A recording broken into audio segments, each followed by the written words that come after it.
November 15, 2018.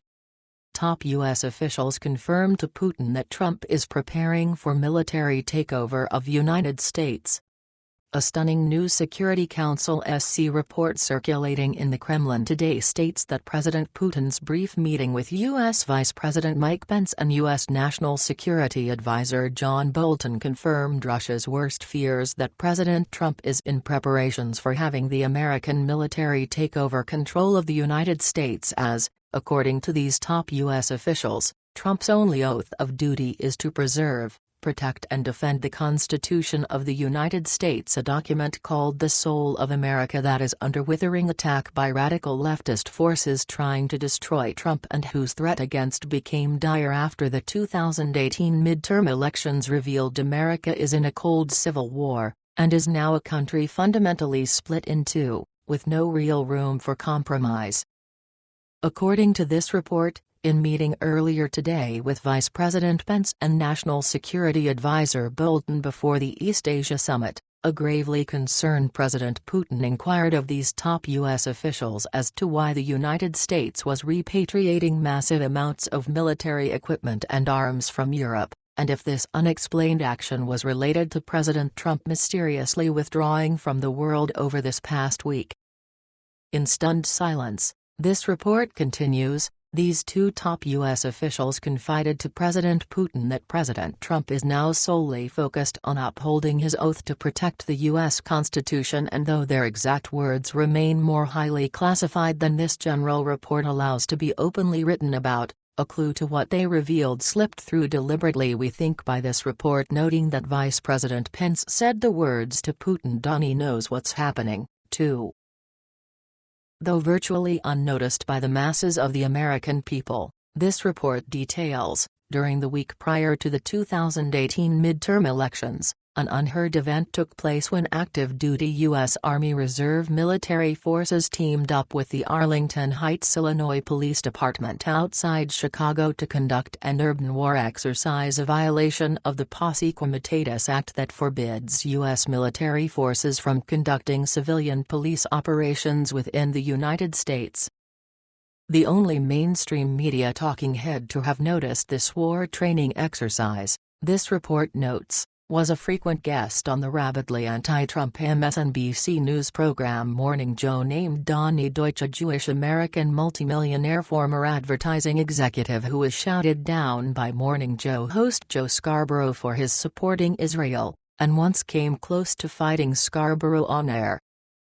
Most critical to know about Donnie Deutsch, however, this report details, is that he is one of President Trump's longest-known friends, with his even appearing on Trump's reality series The Apprentice for 3 seasons, is frequently seen in the company of Trump's former wife Marla Maples, the mother of Trump's daughter Tiffany, and who, yesterday, declared on nationwide television that Trump would call in the military to keep power, stating, "We have to look at this man, he really would do that. He would say, 'No, no, number.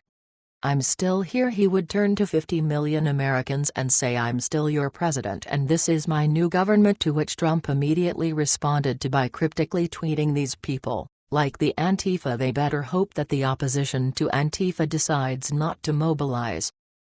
Because if they do, they're much tougher, much stronger, potentially much more violent. And Antifa's going to be in big trouble.'"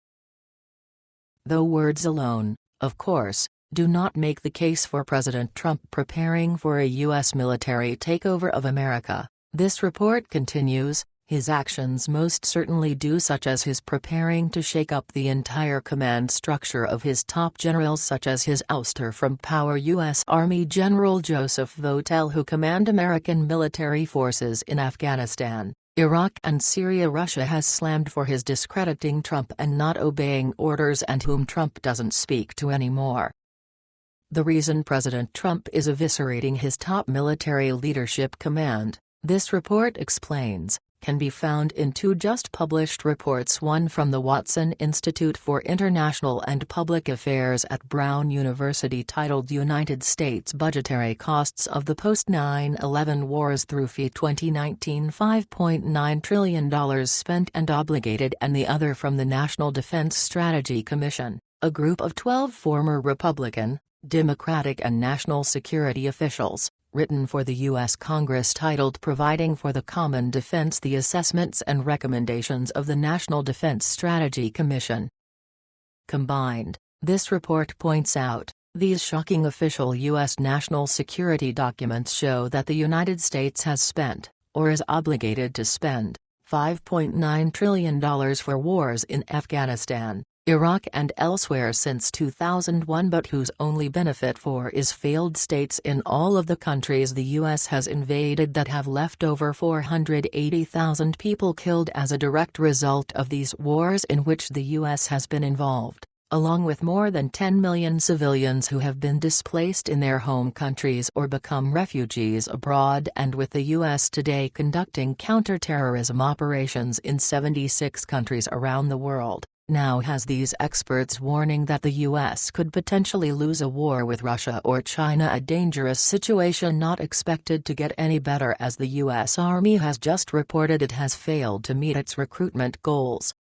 With Trump having correctly stated before he became president that the $6 trillion spent on these needless wars could have rebuilt America twice over, this report continues. It didn't take long for Russian military experts to notice that after his taking office, Trump began to implement his military's total army plan that pushed into the forefront U.S. Army Reserve, active duty and National Guard forces fighting together as one well-oiled machine, and who are all now placed into what are called ready-for-sex units that can be rapidly deployed by the thousands, or tens of thousands, at a moment's notice.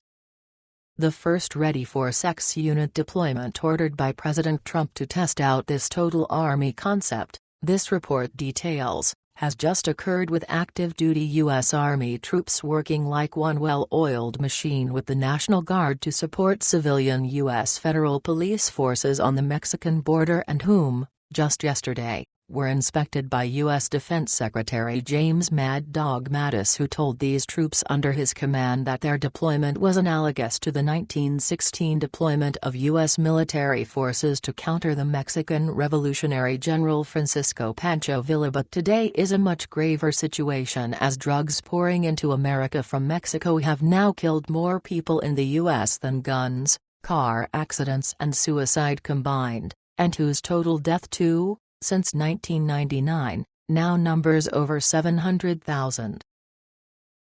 Going virtually unnoticed among the American people about President Trump's now operational ready-for-sex unit military forces, this report says, is that their sole reason for being is for domestic use, such as what they are doing now in securing the U.S.-Mexican border and, as example just weeks ago outside of Chicago, working with civilian law enforcement to extinguish armed threats.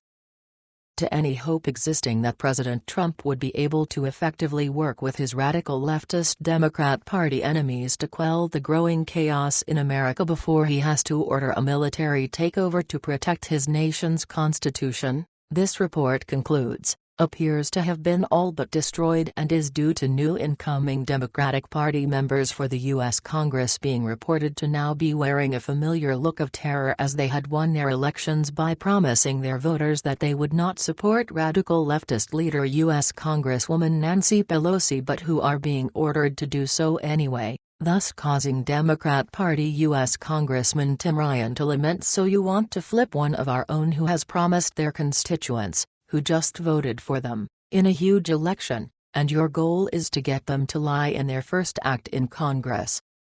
They will not have been in Congress more than an hour, and our leaders are asking them to lie?"